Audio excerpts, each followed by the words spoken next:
O silêncio que se seguiu àquela primeira nota de piano foi mais ensurdecedor do que qualquer trovão.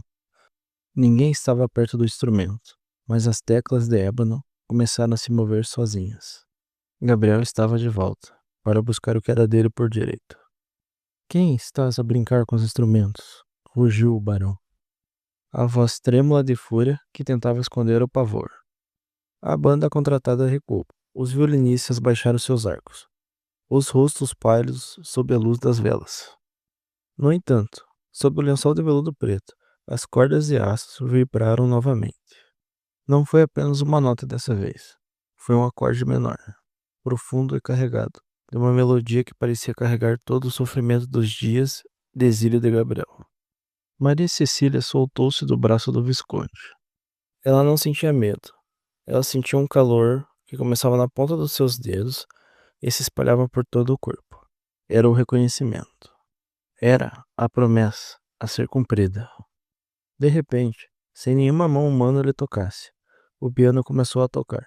As notas de A Promessa irromperam debaixo do veludo, com uma força avassaladora. Não era uma execução mecânica, era uma performance cheia de alma, com os crescendos e diminuendos, exatos, que só Gabriel sabia fazer. A música era tão intensa que os cristais do lustre de Boêmia começaram a chacoalhar, emitindo um tilintar metálico que se fundia com a melodia. Parem com isso, rasguem esse pano, ordenou o barão, gesticulando para os capatazes que guardavam as portas. Dois homens robustos aproximam-se do instrumento, mas ao tentar tocar nas cordas que prendiam o veludo, as teclas do piano moveram-se com uma violência tal que o som resultante foi como um grito humano. Um dos homens recuou, jurando ter sentido o calor de mãos invisíveis o empurrando.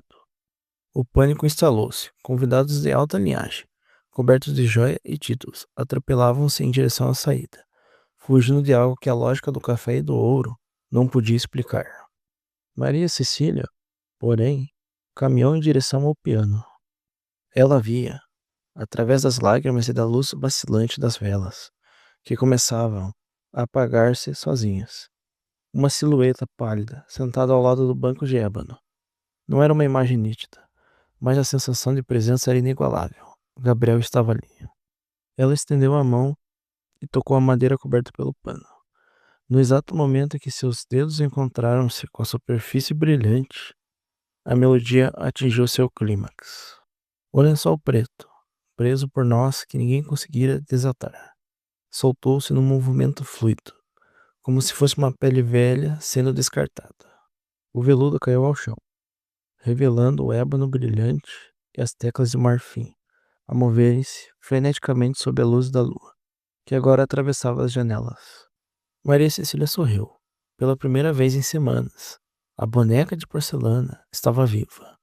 O barão tentou alcançá-la, mas a música formava uma barreira invisível, de som e emoção. O Visconde de Taubaté, percebendo que nunca possuiria aquela mulher, fugiu para a escuridão da noite. No salão agora vazio de vivos, mas cheio de ecos. Maria Cecília e o fantasma da música de Gabriel dançavam sua última valsa. Uma união que nem o ferro fundido, nem a soberba do barão poderiam algum dia separar. O solar dos Araruna nunca mais conheceu o silêncio da obediência após aquela noite. Enquanto os convidados fugiam pelos jardins, deixando para trás as suas cartolas e leques esquecidos no mármore frio. Maria Cecília permanecia imóvel diante do piano de ébano. A música de A Promessa não era mais apenas um som, era uma presença física que preenchia o vazio deixado pela hipocrisia da nobreza. O barão, caído de joelhos a poucos metros do instrumento, viu seu império desmoronar, não por causa de dívidas ou revoltas nos cafezais, mas por causa de uma melodia que ele não conseguia silenciar. Ele tentou gritar o nome da filha, mas a sua voz foi abafada pelo crescente final da composição de Gabriel. Naquele momento, Maria Cecília olhou para o pai, pela última vez. Não havia ódio nos seus olhos, apenas uma piedade profunda por um homem que possuía o mundo, mas nunca soube o que era ouvir a música da alma. Dizem os relatos dos poucos criados que permaneceram nas sombras, como a empregada que vimos anteriormente. que quando a última nota da valsa ecoou, uma luz suave e branca envolveu o piano e a jovem herdeira. Quando o barão finalmente conseguiu levantar-se e correr em direção ao instrumento, o salão estava vazio. O lençol de veludo preto continuava no chão, mas Maria Cecília sumiu. Não havia rastro de luta, nem pegadas no assoalho. Apenas o cheiro persistente de rosas frescas e a vibração das cordas de aço que ainda sussurravam o nome de Gabriel.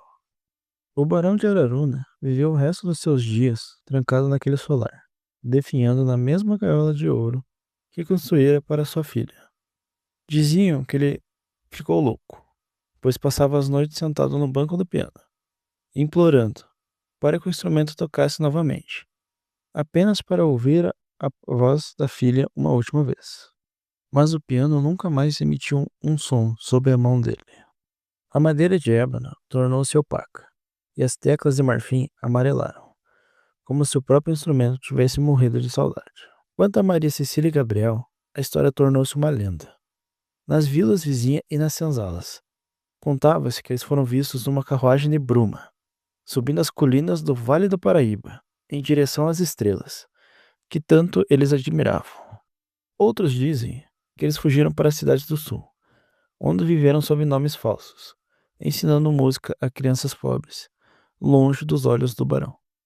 Hoje, as ruínas da fazenda Araruna ainda estão lá, devoradas pelo mato e pelo esquecimento. Mas quem passa pela estrada de terra, em noites de neblina tensa, garante que a lenda é real. Quando o vento sopra entre as frestas das janelas partidas do antigo solar, não é o som do vento que se ouve, é o eco de um piano desafinado pelo tempo, mas afinado pelo amor, tocando a promessa, um lembrete eterno de que existem amores que nem o ferro, nem a carne, nem a soberba dos homens pode apagar. O amor deles tornou-se a própria música. Enquanto houver alguém para ouvi-la, Maria Cecília e Gabriel nunca deixarão de dançar. A saga dos Araruna chegou ao fim, mas o eco de A Promessa ainda vive nas ruínas do vale. Se você se emocionou com essa história, deixe seu like e inscreva-se para o próximo conto. Até a próxima.